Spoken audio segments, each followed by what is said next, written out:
All right, Thursday night, Sterling is in the house. Surprising Thursday night game goes to the Texans. What does that tell us about the Super Bowl sweepstakes and the tournament ahead? We'll get into Purdy. We'll get into trade rumors surrounding Mac Jones. Albert Breer's got some interesting stuff. We got a lot to get to. It's Thursday night. Let's go.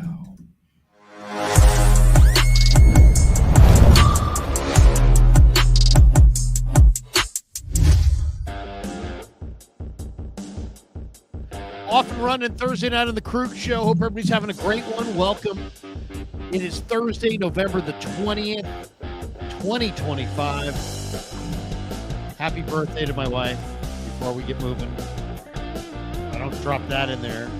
I just want to just end the stream right now because I'll be sleeping on the curb. Which, I don't mind sleeping. I just don't want to sleep on the curb. I don't want to be forced out of my humble abode onto the street. So I don't want, I'm very much want to fight homelessness, and part of my job is to say happy birthday, honey. So happy birthday to my lovely wife. What can I say? I have 4 beautiful kids, and we've been married for 25 years, going on 26 years. And what can I say? It's been real. It's been real. It's been an unbelievable ride. Thank you, honey. I love you. Couldn't do it without you. I do all these streams without you. I do all of the Niner coverage without you. And really, I've done this entire career without you. Oh, I'm going down a road I probably don't want to go down. You'll be on the couch for sure after that one. I don't need you. I did it without you. All right? I don't need you. I don't need any. No. I love you, honey. Happy birthday. Happy birthday. Happy birthday. I have a buddy who calls his wife the warden. Okay. The warden. Like, hey, I go, hey, man, you want to go get a few beers after the game next week? Hey, let me check with the warden. I'm like, who? Yeah. I thought a couple times I thought it was like a pet name. I was like, oh, what? What do you call her? He's like, the warden. I'm like, oh, well, that doesn't sound too good. But anyway, welcome to the Krug Show. And we're brought to you by Pig and a Pickle, the best barbecue in all of Northern California. Check them out. They're in Emeryville. They're in Corte Madera. They're open 7 days a week from 11 a.m. till 8 p.m. or until they run out. They're also opening a third location in Petaluma, which is coming soon. Join us at Pig and a Pickle in Corte Madera on December 7th for the Krug Show meet and greet. Super fired up about that. In fact, today, Kev and I ordered some prize giveaways that we're going to give away at the meet and greet to people who show up. So thanks to all of you. Check that out. It's December 7th during the bye week, week 14. I'll be there in Corte Madera all day, having barbecue, watching football, doing a little Christmas shopping from time to time. It's a great mall. So we'll be there and join us in Corte Madera on December 7th for the Krug Show meet and greet. And, of course, we're brought to you by Sleeper. We're also brought to you by Habits Law, but we'll talk about them later on. Let's just get right into it. What did you take away from this one? Bills, Texans in Houston.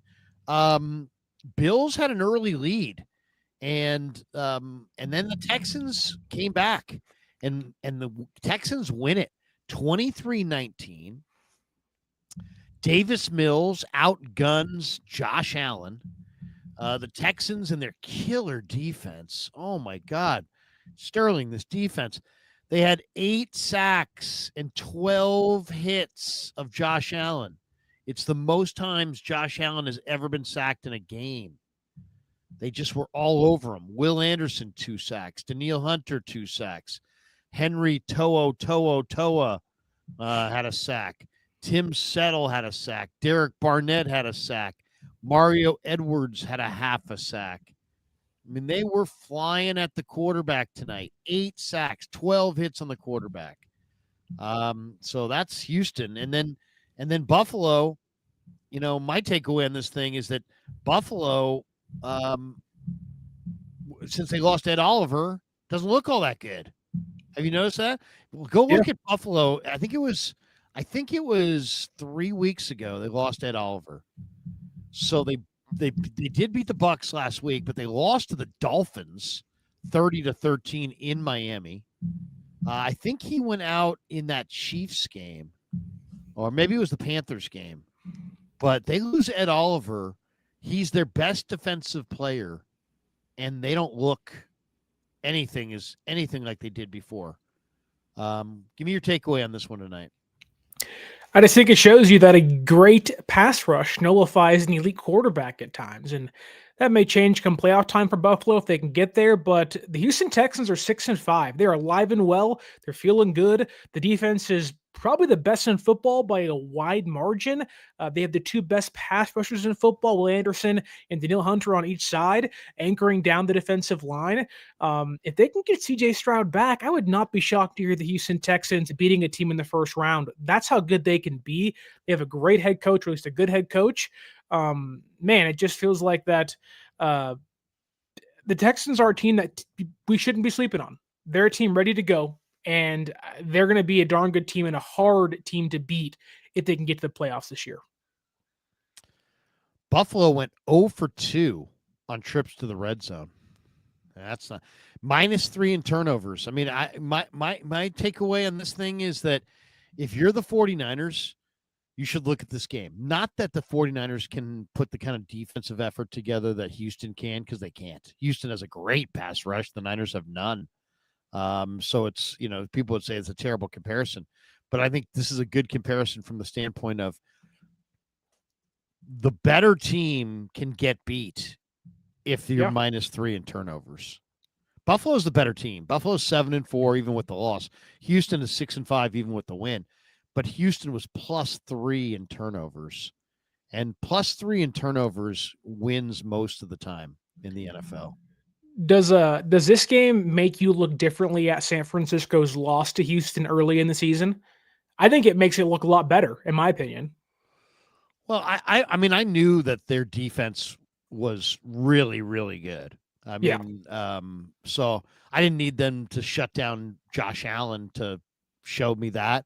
But yeah, I mean, what it shows me is that if you do, I mean, if you can put together a great rush, you can neutralize a great quarterback, as you said.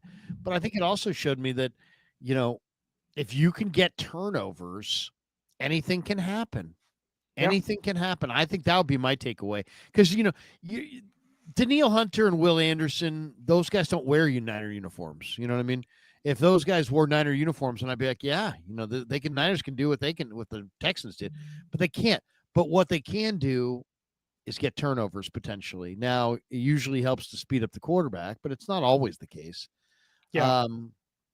But yeah, if you can speed up the quarterback, generally getting turnovers and speeding up the quarterback go hand in hand. But I think that's the Niners. I think what the lesson should be is that stop thinking of what you're not and just think about what you are. Like, stop thinking about, we don't have Bosa. Stop thinking about, we don't have Mikal. Oh, we don't have Fred Warner. Stop thinking about that and start focusing on what you do have and what you can do. Because guess what? Green Bay doesn't have Tucker Kraft, and the Bills don't have Ed Oliver. And there's probably going to be 3 or 4 other difference-making type players that are going to evaporate because of injuries or whatever between now and the end of the year. And you're going to play, you're going to play all these teams, and they're all going to be down a guy or 2 or 3. And it's kind of a war of attrition. And you have 2 good quarterbacks. You got a great left tackle. You've got big time, future Hall of Famers in Kittle and CMC. You've got a lot of veteran talent. Lean on your veteran talent on offense and see if your offense can dominate the time of possession, play complementary ball, maybe get a couple turnovers. I look at this. 49ers have an uphill slog in the playoffs, but it ain't impossible. It's not like, oh my God, they don't have a prayer. No, they have a shot. They have a shot. They're going to have to win a couple games against really good teams on the road, but not not like epic all-time teams. There's no 90s Cowboys or anything there. I mean, it's that they're good. There's some good teams, but there's not. I don't see a world beater that's like, oh, no way, they can't beat that team. What's the thing too is like I know the Niners lost to the Rams a couple weeks ago and it wasn't pretty, but it was an 8-point game going into the fourth quarter. And that may change. Who knows how that game actually turns out if everyone's healthy, but man, like I know it sounds weird to say this, but San Francisco isn't too far off of the Rams. Now, they're not as good as the Rams by any margin, but they're not like a chasm away. They're inches away. And I think if they were healthy, obviously it would change some things, but I think San Francisco and the Houston Texans might be kind of in the same boat of teams that, yeah, they have their hindrances, yeah, they have their faults, and they just don't have some dogs in the right area. But they can they can create some havoc. They can cause some problems for some good teams ahead of them in the standings. And I think, imagine San Francisco going to Green Bay round one. I wouldn't blame you for taking San Francisco in that game on the road. Brock Purdy, Christian McCaffrey, George Kittle against that Packers team that really hasn't found itself just yet. Like the Niners, I know are 7-4, and we'll see how Monday goes against Carolina. But I really think Niner fans should be like really optimistic as to where this team currently stands, despite the injuries they have. Let's talk. I agree. Let's talk about last week. Niners win 41-22. Brock Purdy made a triumphant return. He was 19 of 26, 200 yards, 3 touchdowns. He didn't run, but I mean,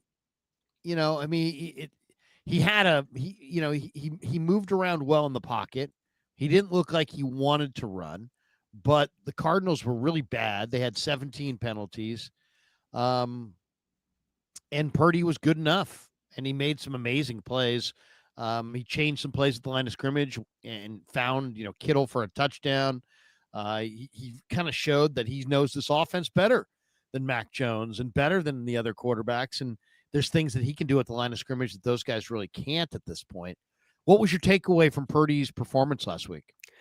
Well, it felt damn good to have this team franchise quarterback back under the huddle and back in the pocket. It just felt different. It felt like the team finally had some juice offensively. They could hang around. They can score 24 points if they were lucky a game and, reliant on field goals. Now it was like, no, we can score touchdowns really quick. I get the Cardinals defense isn't world beaters and they were banged up defensively as well. But I mean, that game was 35-10. It felt like in a flash.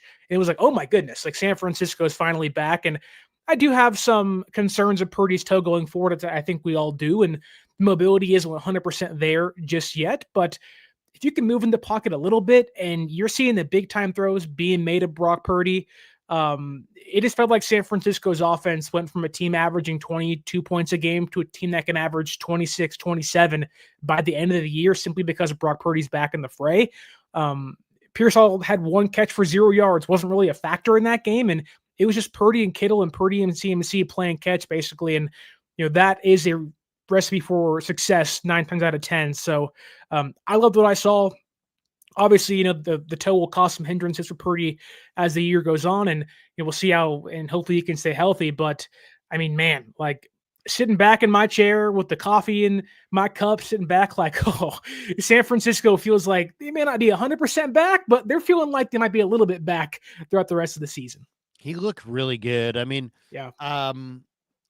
Part of the reason I think he looked good is that he hasn't played in a while, and he's a relatively small guy who may get worn down, but he's fresh right now. Yeah. So because he hasn't been worn down, so there's that. He didn't look like he wanted to run, but his arm strength didn't look that bad. He had a couple loopy throws, but his accuracy was there, and he moved around enough. I guess the question is, can this version of Brock Purdy, how much of that last week was Arizona? Can he replicate that this week against Carolina? Can he replicate that against some better teams? Or was Arizona just so bad that they made him look better than he was? I mean, can Brock Purdy, I guess, without a lot of mobility, let's say he's more of a pocket passer, can he be a good enough pocket passer? Can he be an efficient enough pocket passer to lead them to and through the NFC playoffs? Yeah, I think, what we've seen from Brock the last few years, maybe outside of last season, but even then, even some spurts, I think Brock has shown to be not, one of the best pocket passers in football, but man, he's a darn good one. And I think, while the arm strength isn't going to be, elite level stuff, it's just, can you put the ball at the right place at the right time? And Brock usually does that. He got away with a couple of throws against the Cardinals that probably should have been picked off. And I think some of those throws you want to you want to have back, and you want to be able to kind of tell Brock to live to fight the next day. But I think you did see Brock grow after a few kind of near misses early in the game. They're in the red zone. They have to have a score. They go back-to-back passes on first and second down. He throws them both away. He fights for it on third down, gets a touchdown, and San Francisco wins big at the end of the game. And I think, on Monday against the Panthers, that defense ain't that good. They have no linebackers. Their two starting linebackers are out. The next two guys are a special teamer and a rookie. And it's like, if Brock Purdy and George Kittle can't beat that, there's a problem. And I think, I don't know how things look against Cleveland or against the Colts or against the Seahawks week 18, but this Monday, I think Brock Purdy and San Francisco can undoubtedly replicate what they did against the Cardinals last weekend. The other part of last weekend's game that makes you kind of wonder, is this real or not? The Niners have been struggling to stop the run, but in this game, they did a really nice job. Bam Knight, Amari DeMercado, Michael Carter, those guys combined 14 carries, 36 yards, 2.6 a carry. Knight had 5 for 24, so he was closer to 5 yards a carry. But they kept DeMercado 1.6 a carry. They kept Carter to 3 yards a carry. They really took away the run game. Do you think they're going to – is this – I mean, obviously it's a positive development for a week. Is it real? Are they going to be able to take away Rico Dowdle, or is Dowdle going to rumble on him? That's a good question. I think it's a question I'm sure Robert Saleh is asking himself too. Like, I think having Alfred Collins back was the biggest factor in why San Francisco's run defense seemingly jumped up a tick than it was against the Rams, who ran all over them without Collins in the lineup. Now, yeah, the Cardinals' running game isn't that great. It's Brissett, and then it's DeMercado and Bam Knight, like you already said, guys who don't really do much for you, at least on paper. Whereas Dowdle was like a top 5 running back this season per yards and yards after contact, and he's one of the more explosive backs in football. But I think, it sounds simple and easy, but I think one of the big things San Francisco's defense really has to get more consistent at is just tackling. If you don't tackle guys, I'm tired of seeing Mustafa and Jair Brown, other guys run in, trying to make the big hit. Just break down, wrap up, and get guys on the ground. I think that's been kind of their biggest Achilles heel against the Houston Texans, against the Rams this season. Big games they've lost is because they don't tackle well. And I think if they can do that, you have Alfred Collins. West played a big factor on the defensive line last weekend too. I think they'll struggle somewhat against Dowdle, but I don't think they are too far off from having a somewhat maybe competent run defense as the year progresses. Well, 3 guys that I thought were impressive last week. One, I thought D. Winters played his best game in a while. Yeah. He was flying, but not only was he flying, he was really hitting guys hard. I mean, he really was playing with anger. I loved it. He had 10 tackles, 5 solo. He had some big hits on McBride. Then Nick Martin got his first run, and I asked Shanahan today, what'd you think? He said he gave up I think he said a 7 cut behind him on one play. So, but he said of his 14 snaps, he said he thought he had 13 good snaps. That's good. And he had 7 tackles and 5 solo. And then Curtis Robinson, I don't think Curtis Robinson is the hitter of Tatum Bethune, but what you just said there, he might be a little bit more dependable as far as breaking down in space consistently and not overrunning plays. He came on in the middle of the second quarter for Bethune, and Robinson wound up with 12 tackles, 5 solo. If he plays a full game and they run the ball, I mean, I could see a 15 tackle day coming for Curtis Robinson. I'm excited to see what Robinson, Winters, and Martin can do at linebacker. What'd you think of those 3 guys? Well, I'll give you my hot take first. I think San Francisco's defense, from a linebacking standpoint, will be better over the middle in coverage with Curtis Robinson playing over Bethune the rest of the season. Mm-hmm. And I think when you're playing teams like Matthew Stafford and the Rams, if you go to the playoffs against them, even teams like the Colts and Daniel Jones and Darnold in Seattle, you got to be able to cover the middle of the football field. I think Robinson gives you a better chance against those defenses and those offenses and those quarterbacks rather than Bethune does. Bethune's a good run defender. I think he's a big hitter, big body guy, run around, but Robinson to me is more patient. He's more almost sure of himself going into plays. The experience he has, I think he just seems more prepared, more set as to where he needs to be in his lanes and his zones and whatnot than Bethune, who's a young guy in year 2, but has some things to learn still, which makes sense being a 7th round draft pick a year ago. But I was also really impressed by D. Winters. I think Brian Baldinger said he was like Dre Greenlaw last Sunday, which if you're getting Dre Greenlaw-esque D. Winters the rest of the season, you're in a really good place if you're San Francisco. So then there is Nick Martin, who I'm a little back and forth on. I want to see him. He flies around. He makes plays. He hits guys hard. He had a big wrap-up tackle on that second 2-point conversion in the red zone for Arizona, and you're like, he just has a nose for the football. And if you're the Niners and your defense is struggling or they have to get a play done, you got to have guys like that out there that just can get their hands and nose near the ball. And that's what makes, game-changing plays. So I want to see more of it, but I'm really excited for it as well. Yeah. I think Martin, the sky's the limit. I just think he's so, I would love to see them utilize him as a rusher. They don't have a lot of rush. You don't have a lot of options. There aren't too many guys who really scare anybody. But that kid's speed and his ability to hit at 230 pounds, I think could speed up some quarterbacks. I'd love to see them try to utilize him in some kind of, it would have to be in some kind of a sub-package blitzing type role, but what the heck, design it. You can do anything you want. And utilize, the best coaches find a way to utilize the skill sets of their talent. And they've got a young, talented linebacker who can rush the quarterback, and they can't rush the quarterback. So they need as much help as they can possibly get. Let's talk about Albert Breer, because Albert Breer had 2 very specific stories today. And I thought they were really interesting. 1, the timing, and 2, the specificity of the details here. So I've been and I'm excited about it because I think Breer is saying basically what I've been saying for the last week or so, which is that Mac Jones is going to fetch more than a 2nd round pick. I think, there's a lot of people like, oh, I get a 4th, you're missing it. I mean, Jones is playing at a really high level. He just completed 85%. He sees the field. He can process what he sees. He's smart. The ball comes out on time. It's not an accident. He looked good this summer against Denver in the joint practices. I mean, he's looked good really since day 1. And Breer's report today was that Mac Jones should fetch the 49ers 2 picks, a 2026 day 2 pick, either round 2 or round 3. And he thinks maybe a 2027 day 3 pick as well. And then he listed Minnesota, Miami, and Arizona as potential bidders for Jones.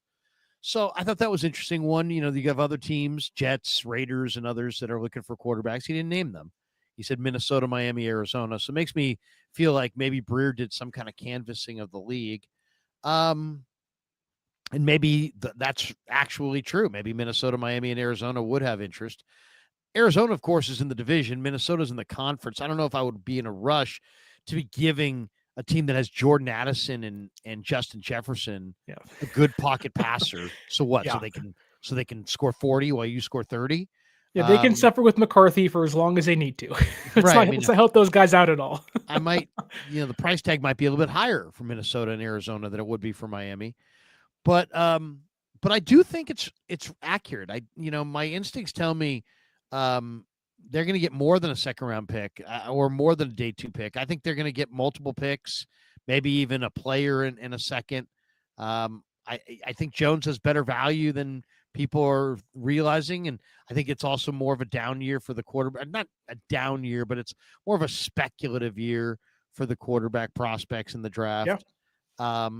So what do you think of that first report? We'll get into the second report on Robert Saleh in a second, but just, here it is. I mean, Sterling, it's November 20th. I mean, and by the way, happy birthday to my wife on November 20th. But it's November 20th. The calendar year for the NFL where Jones will be traded wouldn't probably be until March. And yet to have this kind of specific data coming out in a report, I mean, what made you put that out, Albert Breer, on the 20th of November?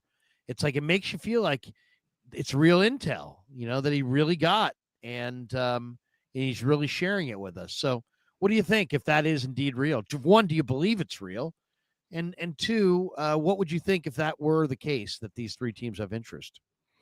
Yeah, I've been kind of debating in my own head of who is Mac Jones more valuable to. San Francisco as a backup with Brock Purdy as a starter because you saw him this year. He saved your season basically, and things just seem to click with him and Kyle when they're on the field together.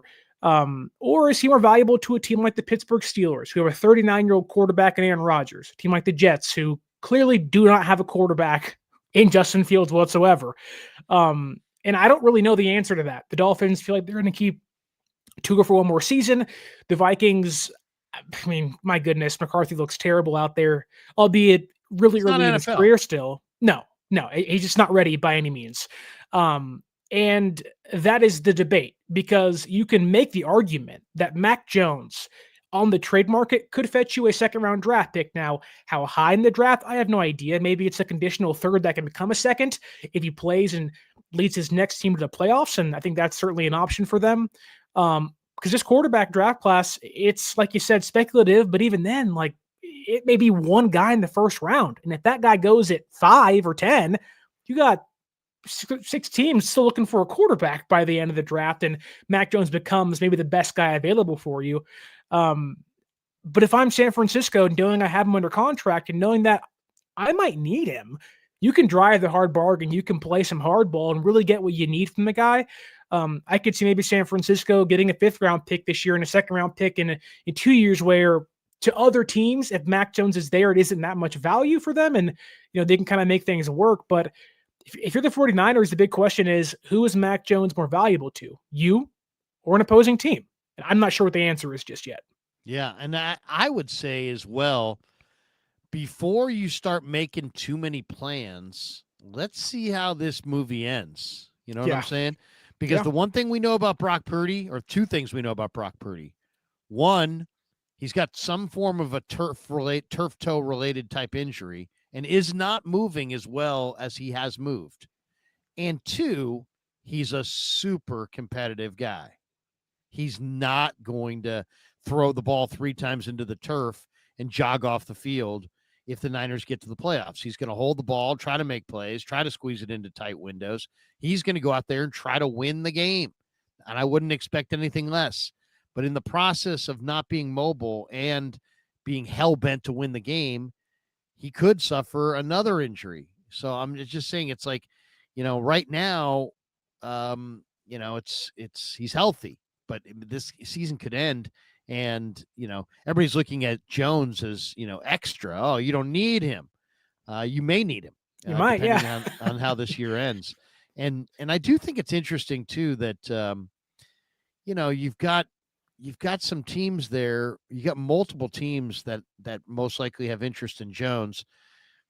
The 49ers are not in a situation that it's not like, oh, well, they can't afford to pay him. I mean, they have a great contractual situation with him.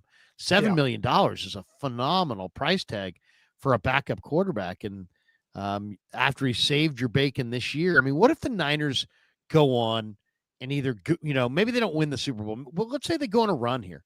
Let's say they get to the NFC Championship game. Let's say they go to the Super Bowl. They don't win it necessarily, but they go on a nice run. That the run will be because of Mac Jones. Now, even if it's led by Brock Purdy, the fact that the Niners won those games without Purdy shows the value of Mac Jones. So, being in a super rush to move on from him doesn't seem like it makes perfect sense, especially if the price tag is going to be, if it's not just spectacular, I don't see why you would do it. Let's go to the second Breer story, because Breer had 2 stories today. The second one, he also reported that Robert Saleh is going to be a hot candidate this spring, this cycle. And I guess we shouldn't be surprised because he's done a nice job here. He's going to interview well.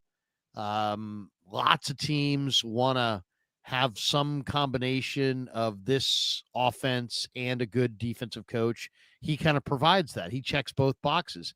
He gives you a great defensive coordinator as your head coach. And then, Breer is speculating that Tennessee could come calling and that it could be Robert Saleh with Mike McDaniel after McDaniel gets dumped in Miami, or possibly Mike LaFleur as the OC, and how attractive that would be because there's so many teams in the league that want to copy the Shanahan offense. So I thought that was interesting. And then he goes on to say if Saleh leaves the Niners, that their next defensive coordinator could wind up being Jeff Ulbrich, or if Ulbrich can't free himself up, maybe Gus Bradley. I think Gus Bradley is who we are assuming it will be.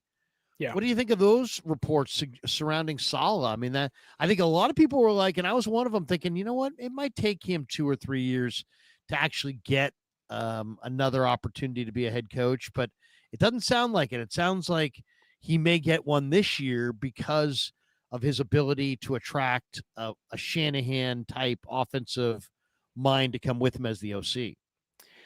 Yeah, Saleh getting interest from teams doesn't shock me by any means, but I don't think he'll be a head coach in this next cycle for a lot of reasons. I think one, he can be a little more picky with who he chooses and which team he wants to go to.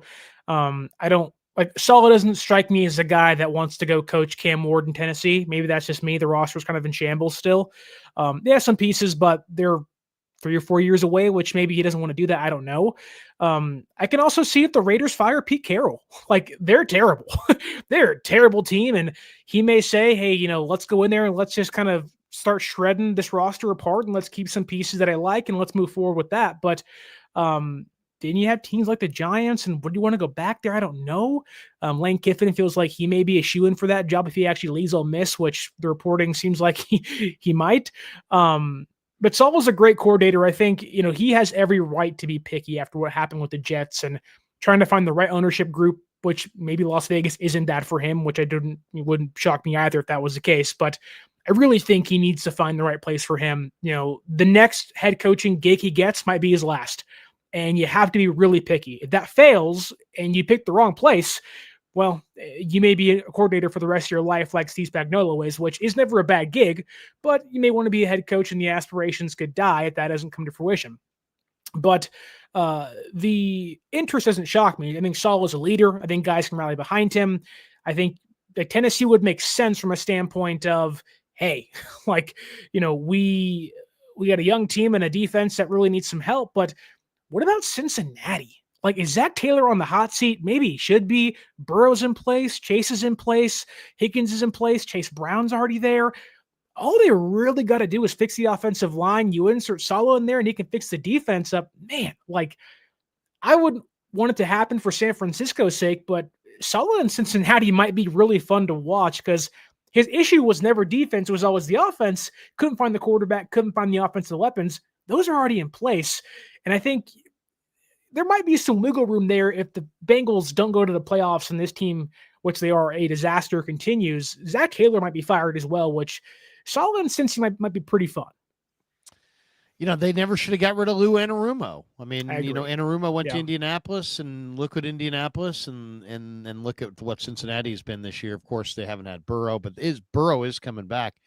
All right, let's talk a little bit about this matchup. Niners and Panthers, Monday night. Huge playoff implications. Nobody ever thought there would be when you saw the schedule. You're like, oh, Niners and Panthers, week 12. That'll be a blowout. Why did they schedule that? But man, I mean, a victory would jump the Niners' playoff probability to 91%. A loss would drop it into the 60s. It's both teams are coming off wins. Panthers, Bryce Young was the player of the week. He's coming off a 400-yard day, his best day. Tet McMillan was awesome last week. Yeah. Niners are probably, getting healthy. Still don't have Ayuk. Purdy coming back off a win. How do you see this matchup? I mean, Dowdle was running the ball against Miami, he had 200 yards. The next week against Dallas, he had 180 something yards. And he was running the ball incredibly well. But if you look at him the last couple weeks, he's averaging 2.5 yards a carry and looks a little worn down. What do you think of? Let's start with the Niner defense against Carolina's offense. What do Yeah. you see as the key in that matchup? Well, I think it's pretty clear. If you can slow down Ted McMillan, who is 6'5", 212 pounds, and has a 6-inch advantage over Upton Stout in the slot, how do you figure that out? I would not opt to play Jason Pinnock in the big slot, big nickel role. I'd put Marquez Siegel back there and put Jair Brown in the big nickel slot role. I don't think Pinnock's very good at all in coverage, especially. Good run offender, but I think you want a bigger body guy out there guarding McMillan. I think Robinson certainly helps you out, but outside of that, like Rico Dowdle hasn't played great as of recent. I think a big thing for them is just tackling. Like a lot of his yards are after contact. If they can tackle wrap dudes up, I don't think he finds much success on the ground against San Francisco. That is, if they can continue the run defense they had against the Cardinals. And on top of that, like I like Bryce Young, but like he's just not very good. I know he was good against the Falcons last weekend, but beating the Falcons really isn't much to praise yourself about. They've beaten them twice this year. It's 2 of their 6 wins. And if you look at the offensive output for Carolina, their last 4 or 5 games or so, I mean, it's some of the worst in football. 13 points against the Jets, 9 against the Bills, 16 against the Packers, 7 against the Saints in a loss, and then 30 in OT against the Falcons. They are terrible in the red zone, under 50%. They're below 37% on third downs offensively. Like they just don't pack a punch. They're really like their real thing is they're gritty, they're feisty, they don't give up, but they're averaging like 18 points a game this season. Yeah. Not to say San Francisco has a cakewalk, because that would be underselling the Panthers a lot, but they just don't have much of a punch unless McMillan and Bryce Young are in tandem again, going off for a second straight weekend.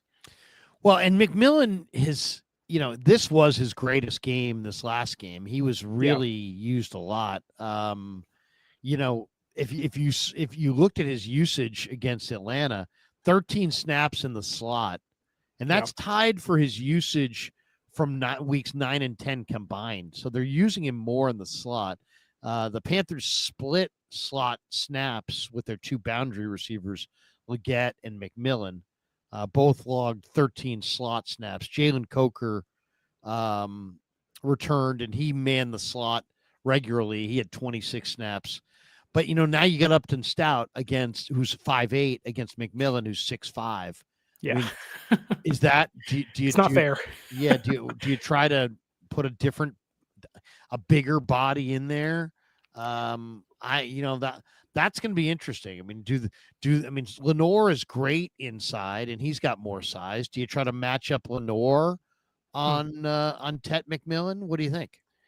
Yeah, I wouldn't be against it. I think maybe there's room for Darrell Luter to play outside on Monday against Carolina. He's a bigger body outside cornerback and has played pretty well in his 2 couple games he's been out there against the Jacksonville Jaguars and against the Cardinals, and Green got benched last Sunday for a couple of plays. But they've been using that they've gotten away from Gifford playing on base downs. They've gone to more of the big nickel role against the Cardinals. Does that continue on Monday against Carolina? And if so, is that Brown? Is that Pinnock again? I just think you want to have a bigger body guy that can kind of slow down McMillan off of his jump. Funny enough, the Panthers, albeit their offensive line isn't that bad, Bryce Young is terrible under pressure. And if you want to get D. Winters blitzing, you mentioned Nick Martin, get him blitzing. He's the 36th ranked quarterback under pressure this season. He's worse than 4 other starters or bench quarterbacks this year. He's terrible. And so I really think that if they want to bring blitzes, you got to have a bigger body guy to play some press coverage, slow down those Panthers receivers. And I think having a bigger dude like Brown or maybe some aspects, Lenore playing the slot on McMillan would be kind of a really good idea for San Francisco and Saleh's defense. You saw the Panthers game went playing soft off-zone coverage against the blitz. Didn't work out very well. So you want to press on Sunday or Monday against Carolina, blitz Young, and get him in trouble. He'll make mistakes. So it might be a good idea there, Larry. It's interesting, too, watching Saleh the last couple of weeks. 2 weeks ago, he blitzed 55% of the time. It was his highest blitz rate really since he's been with the 49ers, and it was the Niners' highest blitz rate in a long, long time. Then he came back in this game against Brissett, and I'm looking at the Niners were in a 4-man rush on 50 pass plays. They sent five times. They went with a 6-man pressure twice.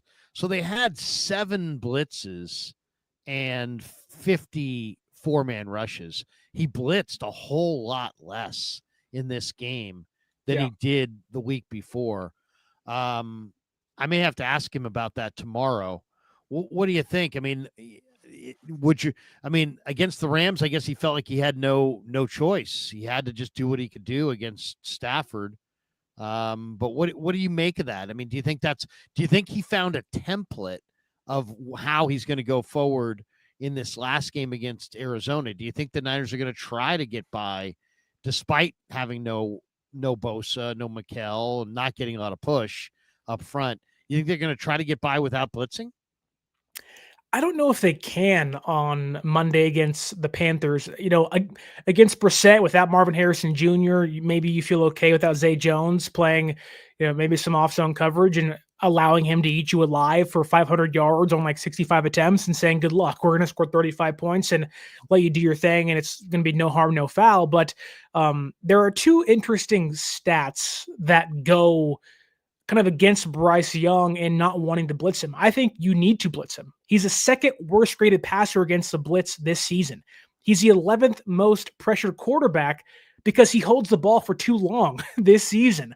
And I think if you can get some press coverage, get some guys on the line and kind of stuff some receivers, and you eliminate the quick throws, he's going to get rattled. He'll make some mistakes. And if you go to his stats on passes that are 10 plus yards downfield, he's the 39th ranked passer in football. He doesn't push the ball downfield. He doesn't want to push the ball downfield because he can't push the ball downfield. So you play some press coverage, you blitz him, you get him rattled early, and you give him nowhere to have an outlet to. I mean, on passes 10 plus yards downfield, a 47.9% adjusted passer rating. It's 35th in football.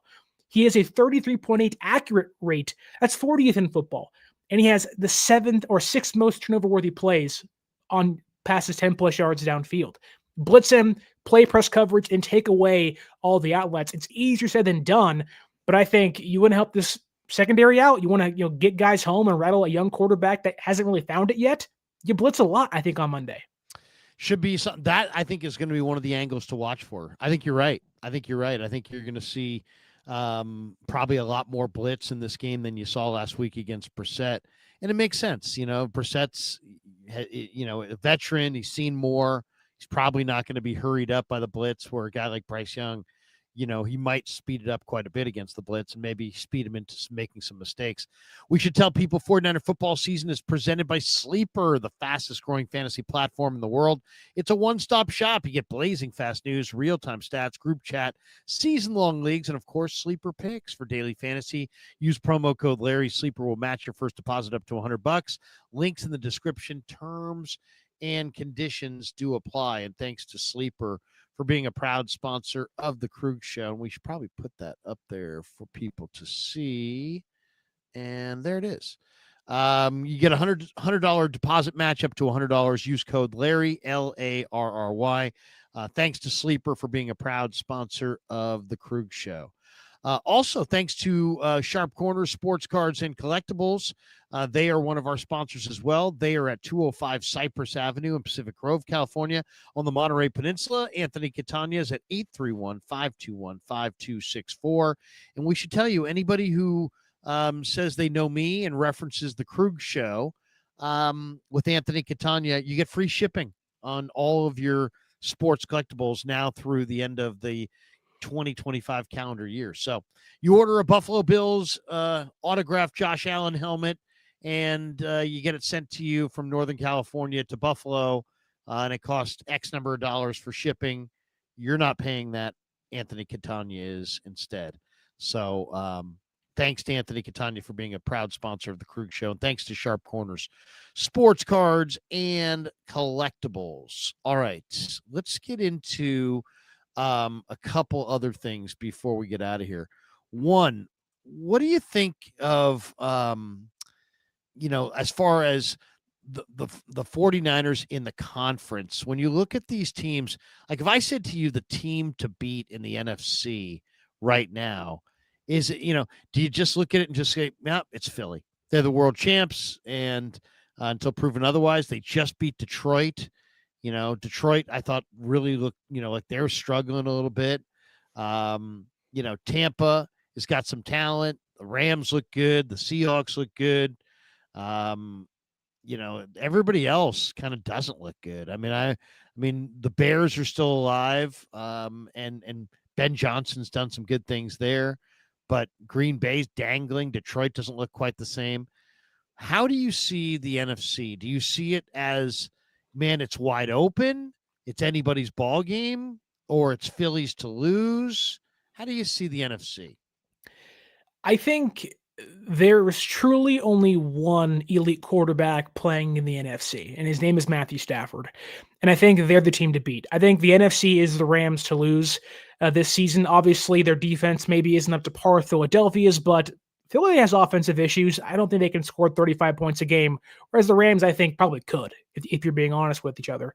Um, the Rams have defensive problems, I think, and Quentin Lake's out for the next 4 weeks, and we'll see how that goes. And it's a big loss for their secondary, and they lost the right tackle and whatnot. So again, we'll see what the Rams do with the injuries they have. But I think LA is the best team in the NFC by far. Now, if Philadelphia figures out the AJ Brown stuff, they can kind of get their vertical passing game back. We'll see, but I just think that the Rams and their offense are just so high-powered. I don't think anybody can actually stop them. Maybe I'm wrong there, and come playoff time, they're in Philadelphia in the winter, and it's freezing cold, and that stops them. But it almost didn't stop them last year when they almost went to a Super Bowl last season. And I think, like, Detroit, Dan Campbell's now calling plays. They're overly aggressive. If you kick field goals last weekend, you probably win that game against Philadelphia, which to me is just insane. Green Bay is banged up. Their offense is kind of stymieing right now. They don't know what they're doing. Josh Jacobs may be out this Sunday as well. Tampa Bay, Bucky Irving has like off the field things going on and is still injured. Mike Evans isn't back yet. The Bears, I think, are a hot hand, but I would expect they're going to slow down as the year goes on, kind of leaving the Rams as the lone wolf at the top. And I just trust McVay and Stafford more than other head coach and quarterback combos in the NFC. I think that's what separates them from the rest of the pack. The Rams look really, really good for sure. But then you look at Stafford and you say, well, he is 37 going on 38. He does have a bad back. I mean, how is he going to play? I mean, it's funny. I saw an interview where Tom Brady said, when you're an older quarterback, November is a big difference than January. It's like, and how you feel in November is not necessarily how you're going to feel in January when you're an older quarterback. So I kind of remember that. And I'm like thinking of Stafford going, how will Stafford look at the end of the year? Because he's playing really, really well right now. And he looks terrific right now. And they look like they can put up 40, as we just saw them do to the 49ers, and they look like they're the kind of team that defensive line can kind of dominate. So they're a scary team for sure. Matt Gay arrived in Santa Clara today. He will be the 49ers place kicker on Monday Night Football. Kyle Shanahan said he likes his experience. They went for a guy who has, is a veteran, but he's also having the worst year of his NFL career. Did the Niners go for the right kicker? Should they have gone for an Anders Carlson? Should they have gone for John Parker Romo? Should they have gone for somebody else? They went for Gay. Gay was in Washington. He missed a kick that cost Washington a game a few weeks ago. He's made 13 kicks this year. He's missed 6. He's 13 of 19. That's a lot of misses. It's a pretty low percentage. 68% is kind of a low percentage. Did they sign the right guy, Sterling? It's really hard to determine if they signed the right third kicker this season because you don't really have that many options. Obviously you want Eddie Pinheiro back out there. He's been lights out for them. I don't think Anders Carlson was the guy. I think they realized that, not to kind of hate on Mac Jones, but like your field goals in Mac Jones are probably going to be from 40 plus yards out. With Brock Purdy, you're hoping they're going to be from 30 yards out, and you're going to get a little closer. I think Matt Gay has like a 94%, career field percentage from inside the 50-yard line. Like he's really nails inside the 50. I know he's not having a great year and everything. Now, how do you offset that? You don't kick field goals. You go score touchdowns, which I think this team can do in the absence of Eddie Pinheiro. You're playing the Panthers on Monday. I don't think Matt Gay plays that big of a factor in this game. However, against Cleveland in 2 weeks' time, that can be a tight game. That's a great defense out there. Myles Garrett is probably going to win Defensive Player of the Year again. So I think Carlson's more of a leg, albeit more an accuracy inside the 50. Whereas Gay is less of a leg, but more accuracy inside the 50. So from what their selection was, I'll say it's a fine pick from what they had to choose from. I would say, hey, look, the bottom line on this is that how many games realistically is he going to kick for? 3, 2, 3? 2. Right? Yeah. Yeah. So, I like the experience factor, but it is kind of curious that they went for a guy who's kind of cold. You know what I mean? They had a tryout. They had these guys side by side, and they opted to go in this direction. So we'll see. But that one was odd. Kyle Shanahan was asked today about being coach of the year, and what does it mean to him? And he's like, nothing. It means nothing to me. And then after the guy was like, oh. And then after Kyle said that, he's like, well, I don't want to, insult the award or anything. I'm just saying it's, not my focus. My focus is not there. It made me laugh because I was thinking to myself, what if he had come out and just been like, you know what? I guess I just got to hope that Steichen, they lose a couple games. Vrabel's hot right now. New England's playing well, but maybe there's still time, and maybe they'll trip up. I think I still got a real good shot, but I'm gonna need a little luck. I'm gonna need some luck down the stretch to get this. What if he talked about it like wantingly, like he really wants the award? Instead, he's like advocating for himself to win over other guys. Right. Or like openly wishing for other guys to, I wish somebody would, step up and beat the Colts for me. And then Steichen, do it yourself in 5 weeks, Kyle, and it's yours to lose. Like, come on now.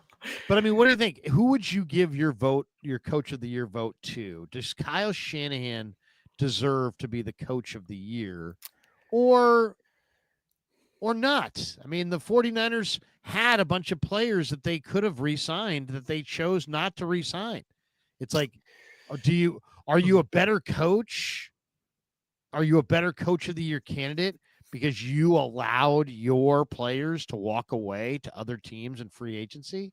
It seems kind of a perverse way to win coach of the year, does it not? Yeah, I'll just say this first. The Coach of the Year award meant nothing after Kevin Stefanski won it twice. That's just a joke. That guy's a terrible head coach out there in Cleveland, and I know why he won it, but still. But I think Mike Vrabel probably gets it. He's having a great year. He's beat the Bills this season. The Patriots look like they're on top of the world right now. Drake May's taking a big leap in his year number 2, and he looks like the next elite quarterback out there in Foxborough. And I think that's who I would pick to win. Now, unless something changes and playoffs come and go and their first round exit, maybe that determines what happens. But Kyle belongs in the conversation. I think if it was like an NFC AFC thing, I think Kyle's kind of a shoo-in for the NFC job, knowing the injuries they've had and the quarterback who played for them for most of the season. I think that would certainly be part of the conversation. But I think it comes out of the AFC again, and it's more of not because Shanahan isn't deserving. It's just there's other guys doing maybe a little bit more with what was deemed as a lot less when the season began, rather than losing Fred Warner and Nick Bosa throughout the season. Yeah, I think I'd go with Vrabel. I saw an article the other day that on an off day they had like 42 guys show up at the facility. I think the culture that he's building there. I think I'd go with Vrabel. He's got a young quarterback. In fact, if you look at the playoff picture, if Kansas City somehow does not make the playoffs, which right now they're on the outside looking in, I would not be shocked at all if New England skated through. They're good. Yeah, they're good. They stopped the run, and Drake May's playing at a really high level. I mean, I think that's not that's not fake. That's real. And I think he's playing at a really, really high level. All right, let's finish with this. Let's finish with our Habas Law final takes here. And let me put the Habas Law thing on the board so everybody can see. We are brought to you by our good friends at Habas Law. And thanks to Habas Law for being an incredible sponsor of the Krug Show. Omar and Tarek Habas are great guys. They have a great law firm.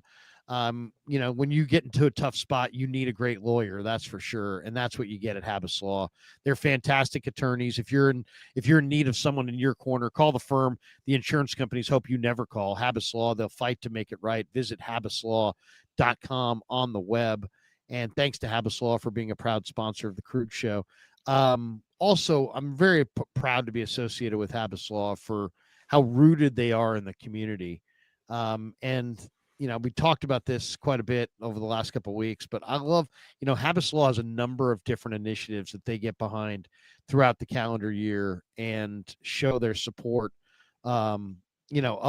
of this marketplace and of this region. And that to me goes above and beyond. And this year is no different. The holidays are about warmth, connection, and home. But for too many people here in Northern California, food and shelter are not guaranteed. 1 in 3 people struggle to afford food. Thousands live without shelter. Families are in crisis. Kids go to bed hungry. The 49er faithful always show up when it matters most, and our community needs that same approach and that same heart. This November, join Habas Law supporting Martha's Kitchen, serving 200,000 meals every month to people who need hope. Let's feed more than ourselves this holiday season. Visit marthas-kitchen.org and donate today. If you can't, I totally get it. Don't worry about it. If you can, that would be awesome. Marthas, MARTHAS-kitchen.org and donate today. And Habas Law is making a sizable donation as well. They are always fighting to make it right. 1-800-INJURED. What can I say about Habas Law that hasn't already been said? They will fight to make it right. Habaslaw.com on the web, HABBAS law.com. And thanks to Habas Law for being part of so many very, very cool initiatives for sure. Those are the kinds of things that we need to see done in our community. We do have this one chat that we're going to put up there. We've got Bleed Black and Orange. What's the best side dish at Thanksgiving dinner? Ooh, I think stuffing is the best. Now, it's funny. I was looking at the side dishes, the regional side dishes. They're really different. Like some parts of the country, they really like squash. Some parts of the country really love mac and cheese. Like mac and cheese was not on our Thanksgiving dinner table in Northern California.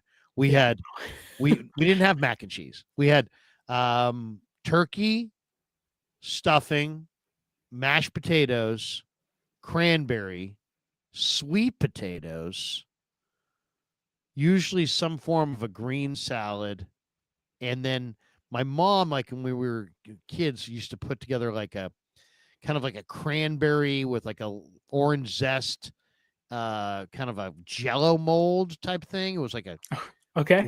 It was like a Jello mold, but it was like cranberry flavor. I don't know. So it was like cranberries, and then there was a cranberry Jello mold, and I don't know. But and then we would go apple pie, and my mom used to make mincemeat pies. Okay. And I liked it until I started asking more questions about mincemeat, and then I was like, I don't think I like it. It's like hot dogs. Don't tell me what's actually in there. I don't want to know. I mean, mincemeat. It was. I don't even know how to describe it. I don't even know what it was, but it was. Once I got to a certain age, I stopped liking mincemeat. I would go with the apple pie, sometimes pumpkin. I don't mind the pumpkin pie actually anymore. I used to not like it as a kid, but if it's creamy with a little pumpkin, not too much, maybe a little whipped cream. So there you go. I will say stuffing. Okay. And everybody does stuffing different. In my stuffing, I put sage, thyme,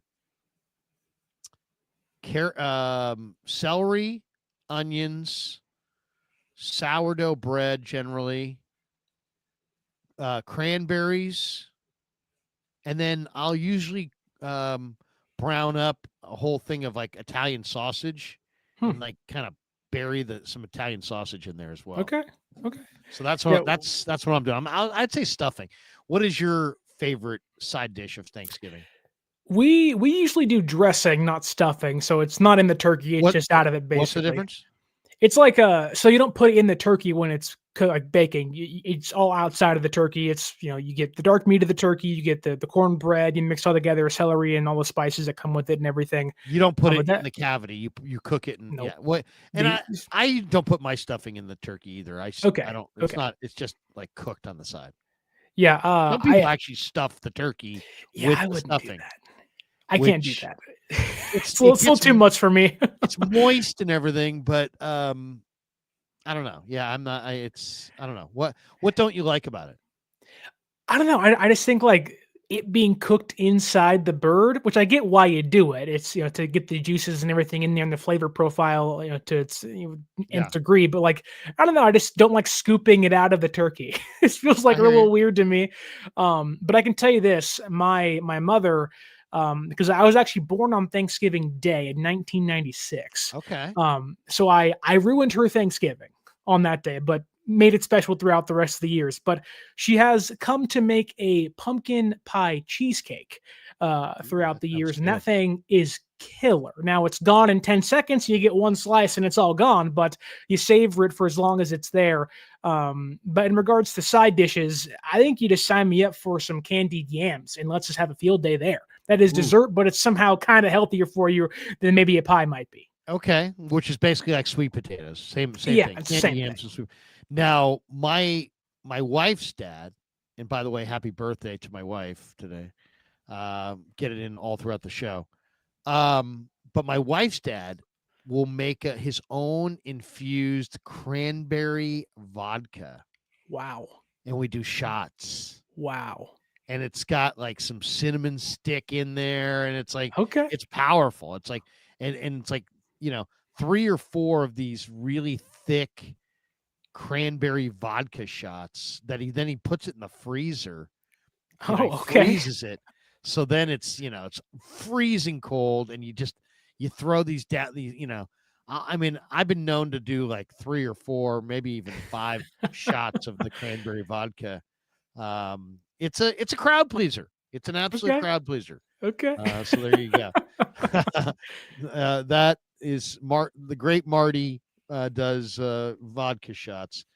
Anthony Catania says, Larry, I'm going to send you a Ricky Pearsall autographed mini helmet for your meet and greet. You can pick the lucky winner that day. Oh, that is very cool. Go Niners. That's awesome. Thank you, Anthony. And Anthony, if you're up here, you're welcome to come out. We'd love to see you. But yeah, that is awesome. So Anthony, that will be the giveaway, the main giveaway from the Krug Show meet and greet is Anthony Catania's autographed Ricky Pearsall mini Niner helmet. Nice. Why don't we finish with that too, since Anthony's throwing that out there? Ricky Pearsall, are you at all disappointed in Ricky Pearsall? I mean, here's my thing. He was a first-round pick, score a touchdown. And some people say that's too bottom-line oriented. And I get it, and I understand there's other things, and your quarterback's got to throw it to you, and the coverage has got to, not tilt towards you. And there's all kinds of things that have to happen for a receiver that are, it's just as simple as get him the damn ball. But then on the other hand, I don't know if I can listen to anybody say a receiver played great who makes no catches. And how can you really play great as a receiver if you don't score touchdowns? I mean, Shanahan's like, yeah, you look great. He played great. And then other people are like, are you kidding me? Ricky, you look great. And he played great. It's like, well, what the fuck would we be saying about the guy if the guy had like, I don't know, 5 catches for 50 yards and 2 touchdowns? Then what? Then he's fucking stupendous? I mean, it just seems like our grading system is a little too effing soft. If no catches or 1 catch for no yards from your first-round draft choice receiver is playing great. I dare to maybe say that your grading system kind of sucks and is maybe a little too soft. I mean, am I too negative on this? I mean, am I wrong to want to have some production of significance? I mean, I've had other people tell me how great this guy is. I'm thinking, hey, in the offseason, I hope they hawk him for Brian Thomas.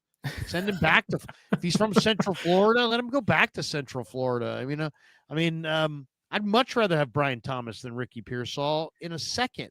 And the more I watch Ricky Pearsall, the more I think, is this guy ever going to produce? I mean, what the heck? He's played 5 games. He's got no touchdowns. I mean, score a touchdown. No? Yeah, I think I left the game against the Cardinals disappointed. He had 1 catch for 0 yards. It was like a 3rd down that did nothing. Albeit that probably wasn't his fault. He caught the football, which was nice. But it did seem like they did seem to be wanting to create plays for Pearsall, but the timing wasn't there. That said, like all receivers, whether it's A.J. Brown or Ricky Pearsall, you're graded on what you did that day. And if you have no catches for, or 1 catch for 0 yards, questions are going to arise as to where were you at? What'd you actually do? And I think, those are questions I think are valid for Pearsall. And I think, funny enough, I think this Monday is actually where he gets his first touchdown. I don't like the Panthers secondary very much. J.C. Horn, I think, is a fine player, but he's been up and down this year a lot. Certainly had his health problems this season. Sunday's game against the Cardinals felt more like a get your routes right, and then we'll move on for Pearsall and get you more involved in game number 2, albeit that probably wasn't the case. But I also think that this Panthers linebacking core is god-awful. And I mean, they're so god-awful, they're more god-awful than god-awful. That's how bad they are. They got backups and special teamers starting for them on Monday. I think Pearsall may go off on Monday. I really do. I think he had the game to get back under his feet and kind of get back in the offense. And maybe I'm over expecting things from him being this team's number 1 wide receiver, because when you're the number 1 wide receiver, you got to be the number 1 wide receiver, and he wasn't that against the Cardinals. So I'm expecting bigger and better things from Ricky. He looked really good pre-injury. He was really big in the Cardinals win early in the season, but since then he hasn't done much because of the injury. So I'm hoping his game 2 return can be a big dominant kind of resurgence for him back in this offense against the Panthers. Buddy of mine asked me, Krug, next year, which of these 3 receivers has the biggest impact in San Francisco? Ricky Pearsall, Brandon Ayuk, and Jacob Cowing. And I went Jacob Cowing. I went Jacob Cowing, and I don't know. We'll see. Jacob Cowing can't stay healthy. But I think Ayuk could be dealt. I think Pearsall, I don't know. I got to see it first. Let's finish with this one. Give me the team that everybody seems to like as a Super Bowl contender, but you don't believe in at all. It seems like we're in that mode where everybody's got their favorites. Oh, this team's a contender. That team's a contender. I've heard people describe the Niners as a contender. Who is there one team out there that you just don't believe in? You don't believe in their stat. You don't believe in them. You don't believe in their viability as a Super Bowl contender. Go ahead. Who do you got? In the NFC, I do not buy the Seattle Seahawks. And that's not because they're a rival. It's because of Sam Darnold. I don't know. And that will have to be proven to me how he looks in December, in January. I think they'll make the playoffs. They have a darn good defense that gets takeaways, but they also, I think, lead the NFL in giveaways. And if you're giving the ball away over and over again, which he does and did against the Rams last weekend, and if that continues, it just feels like that Sam Darnold may be one of those guys where, you have a great regular season, but come playoffs, you're just the same old guy. Now, he can buck that trend this year, but until I see that, I can't buy into it fully, but he's having a great season. That said, in the AFC, am I wrong to not buy the Denver Broncos? Great defense. I just do not buy Bo Nix in year 2. Kind of having a sophomore slump. They've won so many games from behind. Does that make them gritty and tough and battle-tested? or you play the wrong team come January and you don't get a chance to come back from behind. That is one of my big concerns for them. I'll give you the teams I don't believe in. I don't believe in the Pittsburgh Steelers. Yeah. They're 6-4. They're leading the AFC North. They've got a future Hall of Fame quarterback. They're 5-2 in the conference. They've only lost once in the division. They're one of only 2 teams in the division that have a plus point differential. They're plus 14. They're coming off a win, but I don't believe in Rodgers' ability to stand strong in the pocket amid pressure. And is he hurt now too? Well, he's got a broken non-throwing wrist, I believe. Yeah, but he's going to play with that. But I mean, I don't believe in their defense. No. I don't believe in their defense, and I don't believe in Rodgers. So I don't believe in the Steelers. And I'm with you. I was, if I'd gone first, I would have said Seattle. I mean, Darnold had 4 picks last Sunday. They rank 6th in the NFL in scoring. They score 26 a game, but they've turned the ball over 12 times in the past month. And as you said, they lead the NFL. They have 20 giveaways. To me, the teams that have a chance in the playoffs are the teams that take the ball away. And the teams that don't have a chance are the teams that give it away. And I just don't believe in Darnold. I don't believe in Darnold when money's on the table and there's pressure. I don't believe in their line to protect him. I don't believe in their line to run to open run lanes. And I think Darnold is going to be what Darnold always is, a turnover machine. So even though Seattle looks good on paper and their defense at times looks good, I don't really believe in them. And I would say Pittsburgh. I don't really believe in Buffalo either. But I'll throw Pittsburgh out. I believe less in Pittsburgh than I really just don't believe in Darnold, and I don't believe in Pittsburgh, especially without a defense. So there you go. Tell people who are, we got a bunch of people watching us tonight. So thanks to all of you guys for jumping in. Over 1,600 people watching right now. Go ahead, Sterling, tell people where they can find what you're putting out, your content, and tell them a little bit about what you do, as far as in and around 49ers. So if people haven't followed Sterling yet, give him a follow and help him grow his channel. Yeah, you can follow me on social media at 49ers_access is the X or Twitter. 49ers.access is the Instagram. And we are on the YouTube and every single audio podcasting platform doing shows just like this. In fact, today I released my preview for the Niners versus the Panthers game, and I picked San Francisco to win. Big shocker there, but broke down every nitty-gritty detail as to why they could win and why they could lose. And we do that every single week. We also talked about the Brandon Ayuk trade discussion a couple days ago and the Mac Jones stuff as well. So we're doing things just like Larry does here. Maybe he's more in depth and better production style, but we're doing what we can over here on the channel. But Larry, as always, thank you so much. Oh, dude, it's always great to rap with you and have you on these streams. One thing that I did today on the Krug show that we'll have for people is I sat down with ESPN's NFL draft analyst, Matt Miller, and we talked about his latest mock draft. He's got a mock draft up. And interestingly enough, Sterling, he did not have the 49ers going offensive tackle. He had the 49ers going with the Ohio State defensive tackle in the first round. Is that the 49ers going to do that again? I mean, are we going to see the 49ers go from, hey, you know what? It's an offensive tackle year. It's an offensive tackle year. It's an offensive tackle year.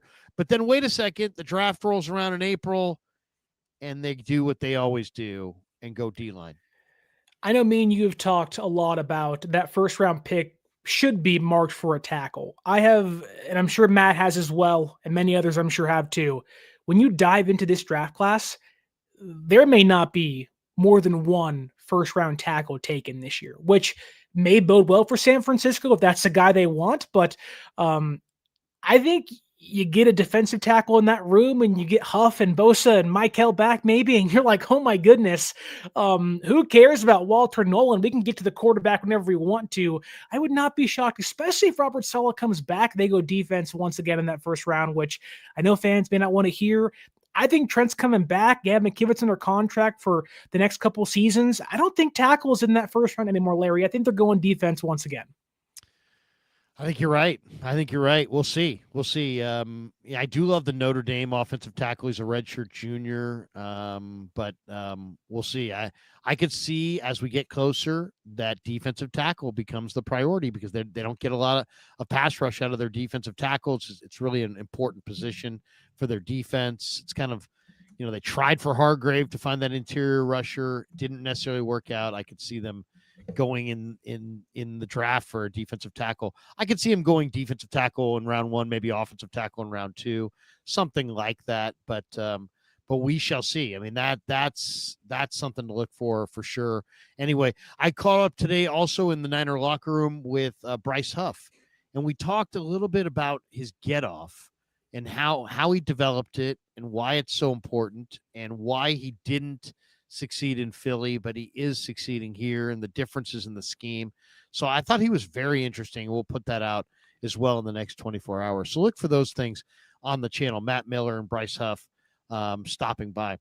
For Sterling, I'm Larry. Have a great night, everybody. Hit like and subscribe on your way out the door. Thanks to Pig and a Pickle for being the title sponsor. Thanks to Sleeper. Thanks to Habas Law. Thanks to Sharp Corners, Sports Cards and Collectibles. Thanks to Sterling, and thanks to all of you guys. Have a great night. I'm back tomorrow. No stream tomorrow with Damon at 9 because I think Damon's traveling down to Southern California for a little family weekend with his wife's family. So I'll be back with you tomorrow at John Lynch is going to talk tomorrow at 8 a.m. on KMBR. I'll go live probably from Santa Clara after that at roughly 8:30, and then we'll go live again at 10:45 with Chase Sr. Before practice. And then, of course, tomorrow night, Niners Nightly, back at 6 o'clock. And we'll have a beat writer from the Carolina Panthers. Joe Person's going to stop by from The Athletic, and we'll break down the Panthers tomorrow night. Also, Raj Melwani will be in the house as well. So that's tomorrow night at 6 o'clock on the radio, Niners Nightly. But that's going to do it for us. Have a great night, everybody.